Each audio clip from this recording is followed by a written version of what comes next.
देवते संत निमित्त त्या प्रतिमा मी तो सांगत से भावे असो ठावे सकळा। प्रस्तुत अभंगाद्वारे तुकोबाराय तुम्हा मला सांगतात की बाबा हो, जे देव आहेत तेच संत आहेत आणि जे संत आहेत तेच देव आहेत। कारण की दोघांच्याही येण्याच्या प्रयोजनाविषयी आपण जर बघितलं तर साधू संत कशा करता येतात, देव कशा करता येतो हे तुम्हा मला सर्वांना ज्ञात आहे। आता यांनी प्रमाण द्यायचं म्हटलं की मला बोलून सुद्धा द्यायचे नाही बरं का, कारण की देवाचं जे प्रयोजन आहे तेच प्रयोजन आमच्या साधू संताचं सुद्धा आहे बरं का विठ्ठल। कारण या पृथ्वी तलावरती देव कशा करता अवतरित होतो, धर्म रक्षावयावतार घेसी आपुल्या पाळीसी भक्त जना।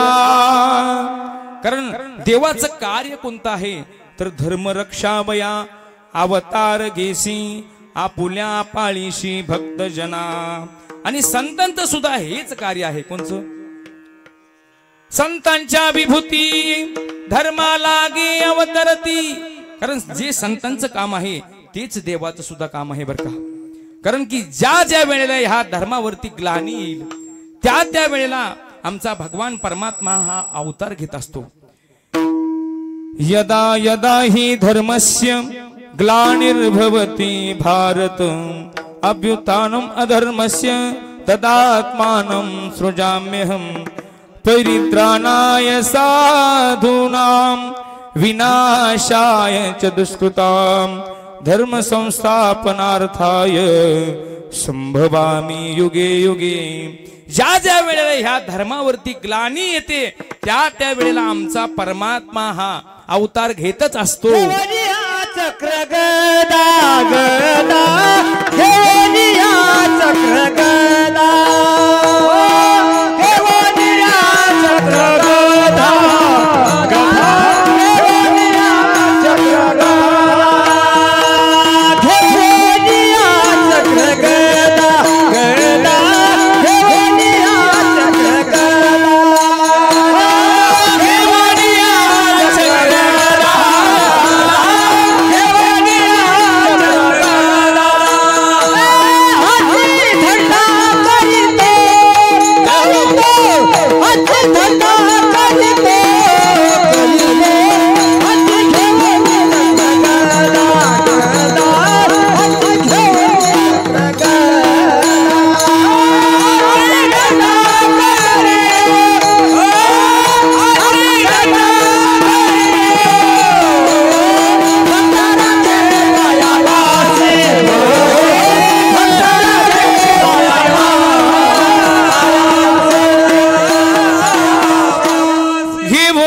चक्र गदा हाती धंदा करीतो भक्ता राखे पाया पासी दुर्जनासी संहारी।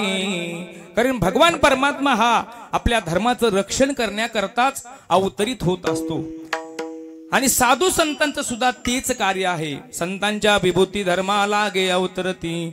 कारण साधू संत आणि देव एकच आहेत हेही आपल्याला पटवून द्यायचे। कारण की ब्रह्ममूर्ती संत, संत तरी कोण आहेत? देवच आहेत, ते ब्रह्ममूर्ती आहेत। ब्रह्ममूर्ती संत जगी अवतरले उद्धाराया आले दीनजना। कारण ब्रह्ममूर्ती हे संत आहेत आणि संत तरी कोण आहेत तर देवच आहेत। म्हणून दोघांच्याही कार्य समान आहे, म्हणून दोघं सुद्धा एकच आहेत बरं का। विठ्ठला विठ्ठला विठ्ठला विठ्ठला विठ्ठला हो। कारण की दोघांच्याही गुणाविषयी जरी आपण बघितलं, दोघांच्या कार्याविषयी बघितलं, दोघांच्या महिमेविषयी जरी आपण जरी बघितलं ना तरी दोघांमध्ये साम्यता आपल्याला दिसून येते बरं का। दोन्ही देव सुद्धा सारखेत बरं का। कोणते कोणते? विश्वनाथ विठ्ठल सखे। कारण की दोन्ही देव सारखे आहेत तसं देव आणि संत सुद्धा सारखेच आहेत बरं का। त्यांच्या कार्याविषयी आपण जर पाहिलं तर दोघांचंही कार्य एक आहे। दोघांच्या महिमाविषयी गुणाविषयी आपण जर बघितलं तर दोघांचे गुण सुद्धा सारखे आहेत बरं का। देवाच्या गुणाविषयी आपण जर बघितलं तर ज्ञानेश्वरीमध्ये ज्ञानोबराय म्हणतात आपल्याला भगवान परमात्म्याच्या ठिकाणी किती गुण आहेत? वो षडगुण ऐश्वर्य संपन्न एक भगवंताची जाण। कारण भगवंताच्या ठिकाणी 6 गुण मुख्य आहेत। षडगुण ऐश्वर्य संपन्न पंढरीच्या राया म्हणून 6 गुण षडगुण ऐश्वर्य संपन्न असणारा हा परमात्मा. कारण की ऐका, यशस्त्री, औदार्य, ज्ञान, वैराग्य, ऐश्वर्य हे 6 गुणवर्य वसती जेत, म्हणून तो भगवंतू. या भगवंताच्या ठिकाणी हे 6 मुख्य गुण आहेत. मग जे गुण देवाकडे आहेत तेच गुण आमच्या संताकडे आहेत का हो? कारण की आपल्याला देव आणि संत हे एकच आहेत हेही पटवून द्यायचे, आपल्याला हे उदाहरण देऊन पटवून द्यायचे. कारण की समान मांडल्यानंतर दोघाचे अधिकार, दोघाचं कार्य ही एक असलं पाहिजे, दोघाचे गुण सुद्धा एकच असले पाहिजेत, तर तिथं मेळ जमू शकतो. म्हणून जे गुण देवामध्ये आहेत, देवामध्ये पहिला कोणता गुण आहे तर यश हा गुण आमच्या देवाच्या ठिकाणी आहे. मग मला सांगा, देवाच्या ठिकाणी यश गुण आहे तर संतांच्या ठिकाणी कोणता यश गुण आहे? अहो, साधू संतांनी, आमच्या माऊलींच्या ठिकाणी आपण यश जर बघितलं ना तर नोहे हा सामान्य महिमा संतांचा, नैवेद्य हा तिचा मूर्ती जीवी. नामदेव महाराजांमध्येही तेवढं सामर्थ्य आहे. चालविली जड भिंती, हरली चांग याची भ्रांती, मोक्ष मार्गीचा सांगाती ज्ञानोबा माझा. साधकांचा माया बाप, दर्शने हरिताप, सर्वाभूती सुखरूप ज्ञानोबा माझा. हे 3 त्यांच्या ठिकाणी असणारं यशच आहे. त्यांना पाहिल्यानंतर, त्यांचं नाव घेतल्यानंतर आपल्याला पापातून मुक्तता सुद्धा मिळू शकते. म्हणून त्यांच्यामध्ये यश गुण आहे. कोणतं यश गुण आहे? अहो, देवानं मुख्य माणसाला बोलवलं, पण आमच्या साधू संतांनी कुणाला बोलवलं? रेड्या मुखी बुम्मेद बोलविला, गरम द्विजांचा हरविला, शांती रूपे प्रगटला ज्ञानोबा माझा. हे आमच्या साधू संतांच्या ठिकाणी यश आहे. विठ्ठला विठ्ठला विठ्ठला विठ्ठला विठ्ठला. हो, दुसऱ्या गुणाविषयी आपण बघू. स्त्री यश. स्त्री म्हणजे सौंदर्य. कारण की जे सौंदर्य आमच्या देवाकडे आहे तेच सौंदर्य साधू संतांकडे सुद्धा आहे बरं का. कारण की जसा देव सुंदर आहे, देवाला पाहिल्यानंतर पाहिले या वेध लावी, बैसे जीवी जडोनी, राजस सुकुमार मदनाचा पुतळा, राजस सुकुमार मदनाचा पुतळा, रविशसी कला लोपलिया, कस्तुरी मळवट चंदनाची बूटी, कस्तुरी मळवट चंदनाची बूटी. कारण देव हा कसा आहे? राजस सुकुमार मदनाचा पुतळा. तसा आमचा मनवेदिता, निमिषन लगे मनवेदिता, निमिषन लगे मनवेदिता, निमिषन लगे मनवेदिता. यवने तुझे स्वरूपता, यवने तुझे स्वरूपता, विठोबाने लोकांची भेटे, विठोबाने लोकांची भेटे. एवढी तुझी स्वरूपता, निमिषन लगे मनवेदिता. कारण त्याला पाहिल्यानंतर मनाला वेध लागतंय. तू हारे श्रीहरी पाहिला डोळे भरी, पाहता पाहणे दुरी सारोनिया. म्हणून परमात्मा ही अतिशय सुंदर आहे. आणि तसे साधू संतांकडेही पाहिलं ना तर साधू संत कशाचे पुतळे आहेत? आमचे ज्ञानोबरायांकडे बघितलं तर दिव्य तेज पुंज मदनाचा पुतळा. ज्ञानोबरायांविषयी संतांनी सांगितलं की ज्ञानोबराय कशाचे पुतळे आहेत तर दिव्य तेज पुंज मदनाचा पुतळा. कारण की ज्ञानोबराय काय आणि श्री विठ्ठल काय? अहो एकच आहेत ना. कारण की महाविष्णूचा अवतार सखा माझा ज्ञानेश्वर, म्हणून हे दोघही एकच आहेत. विठ्ठला विठ्ठला विठ्ठला विठ्ठला विठ्ठला विठ्ठला. अहो देव संत आहे यात नवल नाही, संत सुद्धा देव आहेत आणि देव सुद्धा संत आहेत हे एका विशेष उदाहरणाने तुम्हाला पटवून देतो. आपल्या भागवत धर्म प्रचारामध्ये खरं तर ही जी ज्ञानाची परंपरा आहे ना, ही ज्ञानाची परंपरा कुणापासून आली हो महाराज? ही परंपरा कुणापासून आली?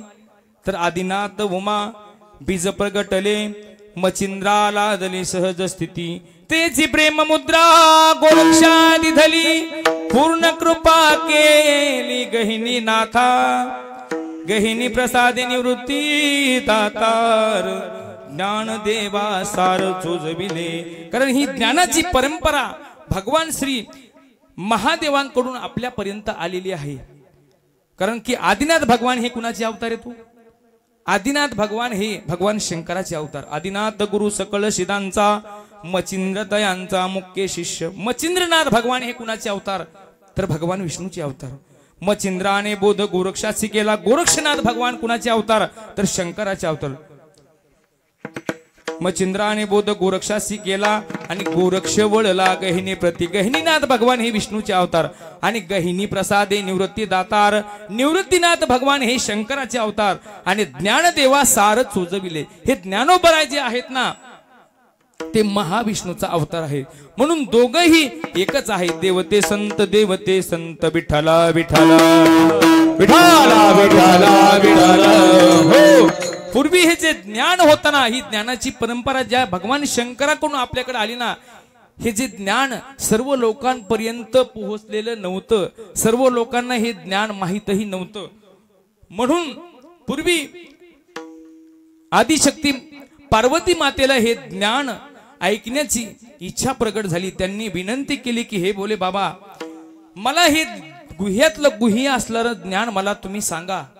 अशी तळमळ त्यांच्या अंतकरणामध्ये निर्माण झाल्यानंतर भगवान शंकरांना दया आली व त्यांनी हे ज्ञान सांगण्याकरता त्यांना एकांतामध्ये नेलं आणि एकांतामध्ये नेल्यानंतर हे ज्ञान सांगण्याकरता भगवान शंकरांनी सुरुवात केली. ज्ञान सांगत असताना पार्वती माता हुंकार द्यायच्या. हुंकार देत असताना पार्वती मातेला कधी झोप लागली हे कळलंच नाही. खरं तर ही परंपरा तेव्हापासून चालू आहे बरं का.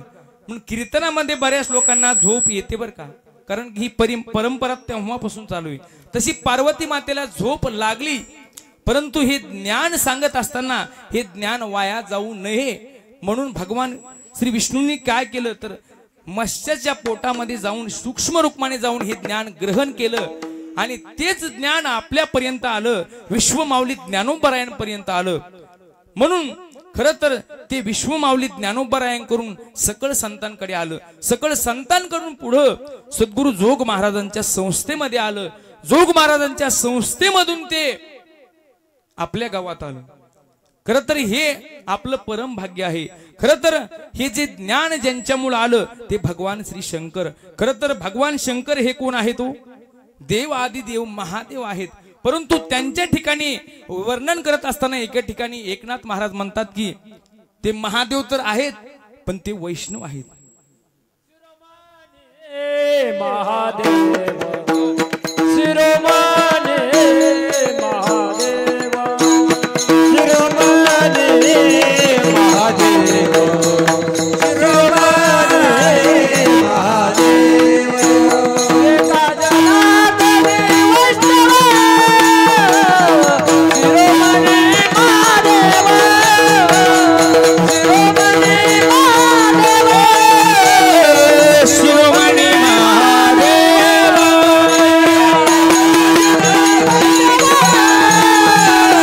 शिरोमणी महादेव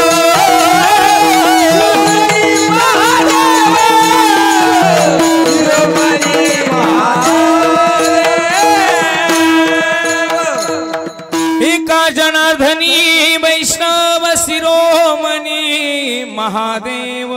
कारण की हे महादेव नुसते महादेव नसून हे वैष्णवांचे शिरोमणी आहेत. काही लोक म्हणतील की हे शिरोमणी कस काय, हे वैष्णव कस काय, तर स्वतः महादेवानं सुद्धा पंढरपूरची वारी केली बर का. विठ्ठला विठ्ठला विठ्ठला विठ्ठला. हो, ज्या वेळेला भगवान श्री शंकर वारी करण्याकरता पंढरपूरला आले, परंतु एकटे आले नाही बरं का, सहकुटुंब सहपरिवार ते वारीमध्ये आले. आणि आल्यानंतर त्यांच्या परिवारामध्ये कोण कोण सदस्य आहेत तुम्हाला सर्वांना ज्ञात आहे. अहो भगवान शंकराचा परिवार जर आपण बघितला ना, भूते में ताळ नाचती हर्षयुक्त भूमापती. कारण त्यांच्या परिवारामध्ये कोण कोण येतो, भूतन बेताळन असा कुठं परिवार असतो का? पण आमच्या भोले बाबांच्या परिवारामध्ये भूत आहेत, वेताळ आहेत. त्यांच्या परिवारामध्ये पूज्य असणारे श्री गणपती बाप्पा आहेत, कार्तिक स्वामी आहेत. संपूर्ण परिवारानिशी ते वारीमध्ये आले. पण वारीमध्ये आल्यानंतर काही लोक म्हणू लागले की ह्या बाबाला काय कळतं का, वारीमध्ये यायचं तर नीट यायचं. त्यावेळेला लोक असं चर्चा करू लागले. त्यावेळेला भगवान शंकरांनी काय केलं माहितीये का, त्या पंढरपूरच्या प्रदक्षिणा रोडवरती एक बजरंग बलीचं मंदिर आहे. त्या बजरंग बलीच्या मंदिरासमोर आज सुद्धा आपल्याला तो नंदी पाहायला मिळतो. खरं की नाही महाराज? कारण की बजरंग बलीच्या समोर नंदी आपल्याला कुठंच पाहायला मिळत नाही, तो फक्त पंढरपूरमध्ये. मग तो नंदी कुणाचा, तर आमच्या भगवान शंकराचा. तो नंदी त्यांनी तिथं ठेवला आणि तिथून पुढे गेले. पुढे गेल्यानंतर पार्वती मातेला खूप गर्दी दिसू लागली. पार्वती माता म्हणू लागल्या की हे देवा, मला काय तुमच्या सोबत यायचं नाही. कारण गर्दी बघूनच पार्वती मातेला त्या गर्दीत घुसण्याचा कंटाळा आला. त्याच्यामुळे त्या म्हणल्या की मला तुमच्या सोबत यायचं नाही. म्हणून पार्वती माता सुद्धा पंढरपूरच्या बाहेर जिथं राहिल्या तिथं सुद्धा मंदिर आहे. त्या मंदिराचं नाव काय? पद्मावती.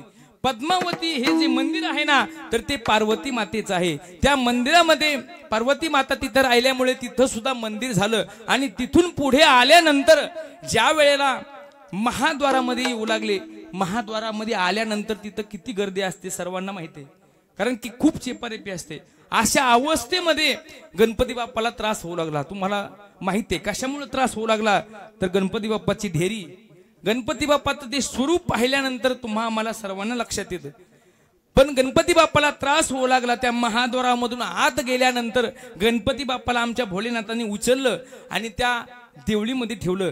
तिथं अजून भगवान श्री गणपती बाप्पाचं मंदिर आहे. त्या ठिकाणी गणपती बाप्पाची स्थापना केलेली आहे. म्हणून तिथं गणपतीला बसवलं. आणि तिथून पुढे आमचे भोले बाबा डायरेक्ट महाद्वारामधून पुढे देवासमोर गेले. देवासमोर गेल्यानंतर दोन्हीही देवांनी एकमेकाला पाहिलं. आणि काय आनंद त्यांच्या दोघांच्याही मनामध्ये निर्माण झाला असेल. कारण की हल्लीच्या काळामध्ये बुवा बुवाची भेट झाल्यानंतर हा आनंद पाहायला भेटत नाही बरं का अनंत महाराज, खरं की नाही? कारण की एका बुवाने जर दुसरा बुवा जर बघितला ना, ती एकमेकाकडे असं बघत जस काय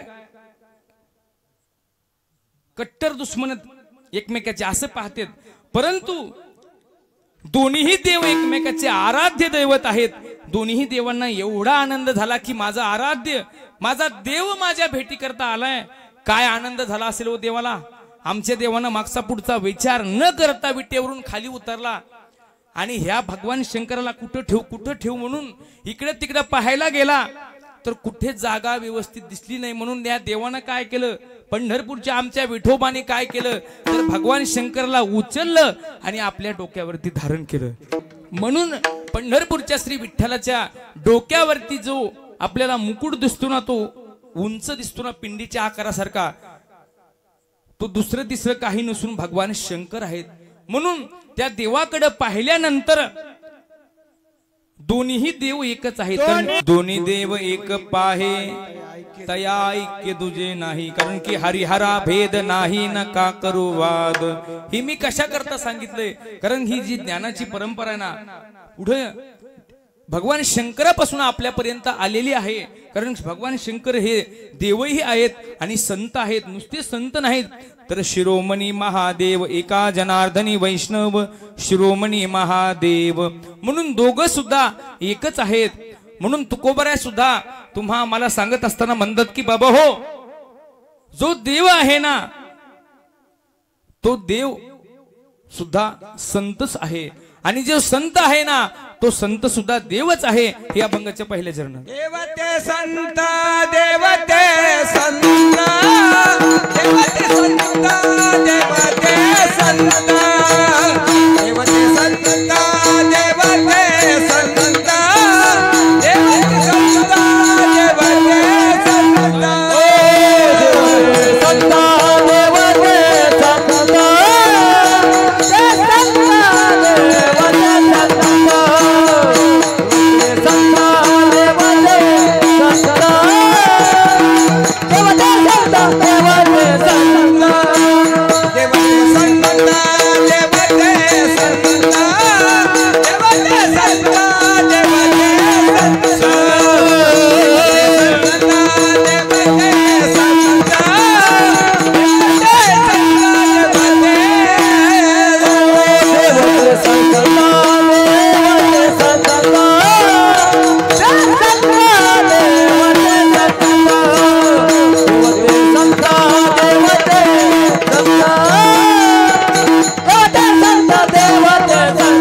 देवते संत निमित्त त्या प्रतिमा मी तो सांगत से भावे असो ठावे सकळा. कारण देव तेच संत आहेत, कारण की आणि संत तेच देव आहेत असे तुकोबराय सांगतात. म्हणून सांगत असताना हे पटवून देताना आपण त्याच्या गुणाविषयी आपला विचार चालू होता. कोणत्या गुणापर्यंत आलो होतो आपण? श्री, बरोबर आहे ना. तिथून आपला एवढा पसरा लांबला आहे प्रमाणामुळे, भोले बाबा घुसल्यामुळं हा पसरा लांबला बरं का. विठाला विठाला विठाला विठाला हले विठाला. म्हणून त्यांच्या गुणाविषयी आपण जर बघितलं तर पुढे सांगत असताना माऊली म्हणतात की त्यांच्यामध्ये श्री हा गुण आहे. श्री म्हणजे सौंदर्य, यश श्री औदार्य. आणि औदार्याविषयी बघितलं तर देवाच्या ठिकाणी सुद्धा उदारपण आहे बरं का. कारण की तुझे औदार्य जाणो स्वतंत्र देता न बनसी पात्रा अपात्र ते कैवल्य आईशे मोक्ष वैरी आही दिदले. कारण वैरी जरी असला आणि भक्त जरी असला ना तो देव दोघांनाही समान फळ देतो बरं का. शम क्षत्रियचो मित्रोच तथा मानापमानो येऊ. कारण शत्रू जरी असेल आणि मित्र जरी असेल ना, दोघांनाही शत्रूला मारत जरी असला ना पण शेवटी मोक्षच देतो. म्हणून देवामध्ये हा गुण आहे औदार्य. संतांमध्ये कोण हे औदार्य कसं सिद्ध होईल? कारण संत उदार उदार भरले अनंत भांडार. कोणतं? तर घातला दुकान देती आली आसी दान. संत उदार उदार भरले अनंत भांडार. अहो संतांनी जे दुकान घातले ना, जे जया पाहिजे ते आहे रे. ज्या भक्ताला जे पाहिजे ते आमच्या साधू संतांकडे आहे बरं का. भक्ती आहे, मुक्ती आहे, सर्व काही आहे बरं का. पण इथं आलं पाहिजे. परंतु इथं येण्याकरता आपल्याला नको नको वाटतं. कारण देवन लगे देवन लगे साठवणीचे रुंदले जागे. कारण देव आणि परमार्थ म्हटलं की लोकांची ह्या देवाकडे खरं तर पाठ आहे बरं का. कारण देवाकडे पाठ नसली पाहिजे. आपला नित्यनियमाने काय पाहिजे? हरिपाठ पाहिजे. कारण की आपल्याला या नरदेहामध्ये आल्यानंतर देव कळायचा असेल तर अगोदर संतांकडे जावं लागेल. आणि संतांकडे गेल्यानंतरच आपल्याला देव कळेल. आणि देव कळल्यानंतरच तो देव आपल्याला प्राप्त करून घेता येईल. आणि आपल्याला हा नरदेह ज्या करता दिलाय ते जर आपण केलं तर बरोबर आहे. नसता नाही तरी गेला जन्म बाया. कबीरदास महाराज एके ठिकाणी म्हणतात की मायबापांनो, हा जो अनमोल असणारा नरदेह आहे ना, ज्या करता दिलाय ते आपण जर काम जर नाही केले ना तर तो नरदेह आपला वायाला गेला. याची देही खडे देवाचे भजन. याची देही खडे देवाचे भजन.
याच देही घडे देवाचे भजन आणि कहे ज्ञान नाही कोठे.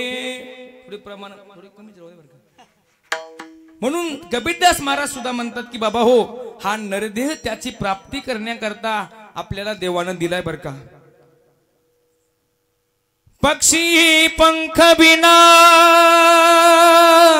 हस्ती दंत बिना नारी पुरुष बिना सुमिरन कर दे मेरे मना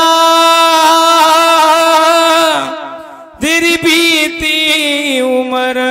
हरि नाम बिना सुमिरन कर दे मेरे मना। पक्षी पंख बिना म्हणजे एखादा पक्षी जर असेल आणि त्या पक्षाला बाबा जर पंखच नसतील त्याच्या जीवनाला काय अर्थ आहे का हो? पक्षी पंख बिना हस्ती दंत बिना, एखादा मोठा विशाल हत्ती असेल आणि त्याला जर दातच नसतील त्याचा उपयोग काय? हस्ती दंत बिना नारी पुरुष बिना, एखादी सुंदर स्त्री असेल, नारी म्हणजे स्त्री, आणि त्या स्त्रीला त्याच्या जीवनामध्ये तिचा जर पती नसेल ना तर तिचं जीवन सुद्धा तिला व्यर्थ वाटतं बरं का. वैसा नर हरिनाम बिना, तसं नरदेहामध्ये आल्यानंतर मुखाला जर नरदेवाचं नाव जर नसेल तर आपला जन्म सुद्धा वायाला गेला. सर्पाचे पे बीड़ा,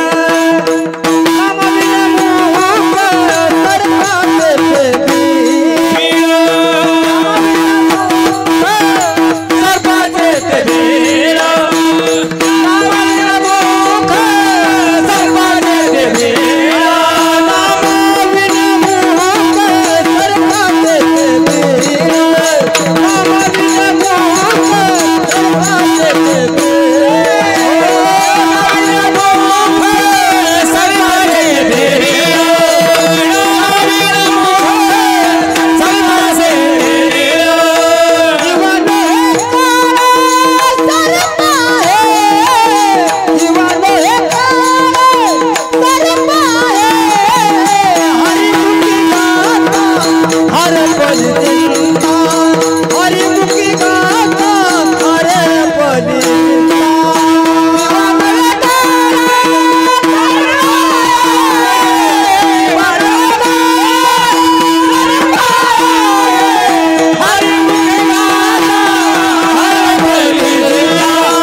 जिभान भेगाळ सर्प आहे.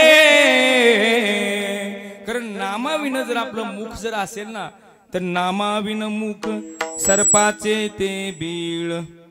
म्हणून नरदेहामध्ये आल्यानंतर आपल्याला मुखाला नाव पाहिजे बर का.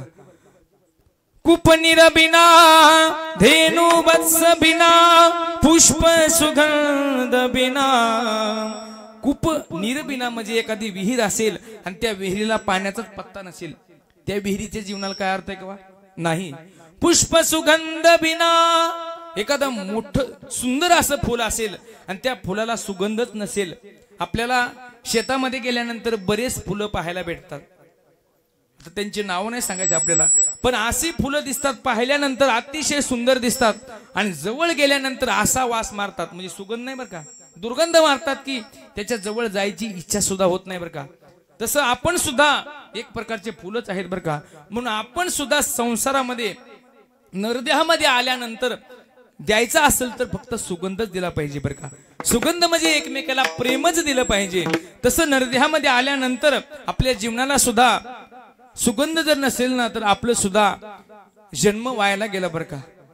तसं वैसा नर हरि नाम बिना सुमिरन कर दे मेरे मना.